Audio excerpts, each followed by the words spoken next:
কক্সবাজারে ৩টি পৃথক পাহাড় ধসের ঘটনায় মোট ৯ জনের মৃত্যু হয়েছে।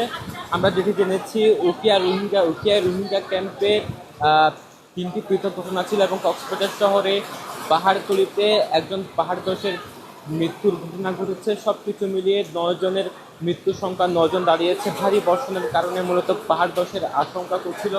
সে আগে থেকেই আবহাওয়া সতর্ক করে দিয়েছিল যে পাহাড় ধসে কক্সবাজারে যে কোনো সময় পাহাড় ধসের ঝুঁকি থাকতে পারে বা আশঙ্কা রয়েছে। সেহেতু আমরা দেখেছি যে এখানে আমরা কয়েকজন স্বজন দেখতে পাচ্ছি। আপনার কে মারা গেছে? আমার স্ত্রী। আপনাকে? আমার স্ত্রী জামাই হাজবেন্ড। হ্যাঁ। কিভাবে মারা গেছে? কিভাবে করছে? ওই ফারাইয়ারে মারা গেছে।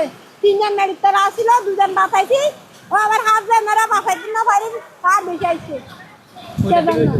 3টার দিকে বাসায় সবগুলো ডুবা নারী। আটকে গেছিল পাহাড়ে? পাহাড় আটকাই গেছিল সবাই আটকাই গেছিল। গাড় করতে মেরে এরকম করে আটকাই একদম বাইর করছি। চুলা ফাল দিচ্ছে, বাপরে বাঁচাইতে পারি নাই, পাহাড় বেশি আইছে। এখানে মারা গেছে। হ্যাঁ, ওই স্টোক বুঝা রোগী বাইরে রাইছিল রোগী। বাসায় আর মানে পুলিশ আইলি 3 জন আর পুলিশ 4 জন আছে বাসায়। মানে 4 জন শিকার মারে আর আমারে বাঁচা বুঝো, মারে বাঁচা লাগি বাবু হাত আর একটা বাঁচা ও তারে বাঁচা মেরি বাঁচাই না পারি, মার বেশি আর আমার 7 জন আছে পেরে 7 জন আছে। মানে 3 জন মেরি নিয়েছি। 70 গুণা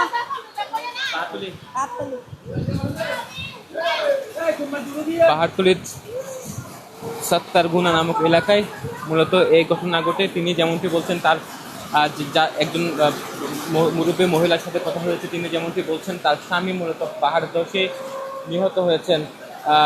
আমরা দেখতে পাচ্ছি তার স্বজনরা এখানে এসে আহাজারি করছেন।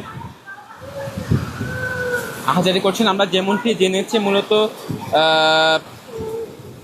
কক্সবাজারের যে 3টি পৃথক ঘটনা ছিল সেটা হচ্ছে কক্সবাজার উখিয়া রোহিঙ্গা ক্যাম্পে ভারী বর্ষণের ফলে পৃথক 3টি পাহাড় ধসের ঘটনায় নারী শিশু সহ 8 জন নিহত হয়েছেন। মূলত সোমবার দিবাগত রাত 1:10 দিকে উখিয়ার পালংকালী ইউনিয়নের 15 নম্বর জামতলী ক্যাম্পের D6 ব্লকে আশ্রিত রোহিঙ্গা মোহাম্মদ কামাল হোসেন এর বসত বাড়িতে মূলত মাটি এসে পড়ে এবং সেখানে তিনি নিহত হন। এই ঘটনায় কামাল হোসেন ও তার স্ত্রী এবং পুত্র আনাস সহ 3 জনের মৃতদেহ একই ঘটনাস্থল থেকে উদ্ধার করা হয়। একই সাথে আমরা ফায়ার সার্ভিসের সাথে কথা বলছিলাম। তারা যেমনটি বলছেন যে খবর পেয়ে তারা এই ঘটনাস্থলে গিয়ে, অর্থাৎ উখিয়ার জামতলী ক্যাম্পের ঘটনাস্থলে গিয়ে 3 জনের মৃতদেহ উদ্ধার করে একই সাথে 2 জনকে আহত অবস্থায় উদ্ধার করা হয়।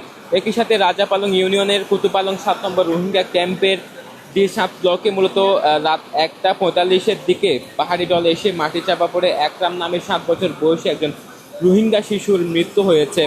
এরপর আমরা যেটি খবর পেয়েছি সেটা হচ্ছে রাত 3টার দিকে মূলত বালুকালী 11 নম্বর রোহিঙ্গা ক্যাম্পে সেখানে উদ্ধার অভিযান চালাই এবং সেখানে নারী ও শিশু সহ 4 জনের মৃত্যুর খবর পাওয়া যায়। এছাড়া আহত রয়েছে আরও একজন। একই সাথে এই ঘটনায় মূলত যারা নিহত হয়েছেন তাদের নাম আব্দুল রাজ্জাকের মেয়ে উম্মে হাবিবা, তার বোন তানজিনা আক্তার, মোহাম্মদ রশিদের ছেলে মোহাম্মদ রিহান ও তার ভাই হারুনুর রশিদ নিহত হয়েছেন। একই সাথে উখিয়ায় এই পৃথক ঘটনার পর আমরা আরও একটি খবর পেয়েছি, সেটা হচ্ছে শহরের 12 নং ওয়ার্ডের 70 গুণা নামক এলাকায় পাহাড়ি ধসে আলী আকবর নামে একজনের মৃত্যু হয়েছে।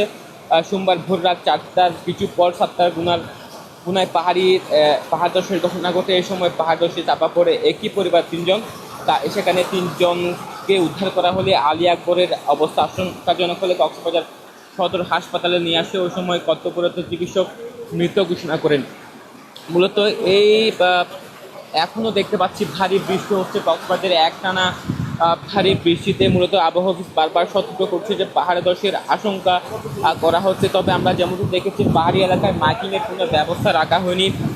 একই সাথে বঙ্গোপসাগরের অবস্থানরত সুস্পষ্ট লঘুচাপ আরও সক্রিয় হয়ে মৌসুমি বায়ু এবং বৃষ্টিপাতে পরিণত হচ্ছে। সব কিছু মিলিয়ে এখন পর্যন্ত বৃষ্টিপাতের পরিমাণ বাড়ছে, তার সাথে পাহাড় ধসের আশঙ্কাও বাড়ছে। সব কিছু মিলিয়ে এখন আরও ঝুঁকি বাড়ছে। এদিকে পাহাড়গুলিতে একজন নিহত হয়েছেন এবং উখিয়া রোহিঙ্গা ক্যাম্পে 3টি পৃথক ঘটনায় মোট কক্সবাজারের 9 জনের মৃত্যু এখন এখন পর্যন্ত বেড়েছে। এখন সবকিছু মিলিয়ে আরো ঝুঁকি বাড়ছে। পাহাড়ি অঞ্চলের মানুষজনকে এখনো পর্যন্ত সতর্ক করার কোনো ধরনের ব্যবস্থা চোখে পড়ছে না।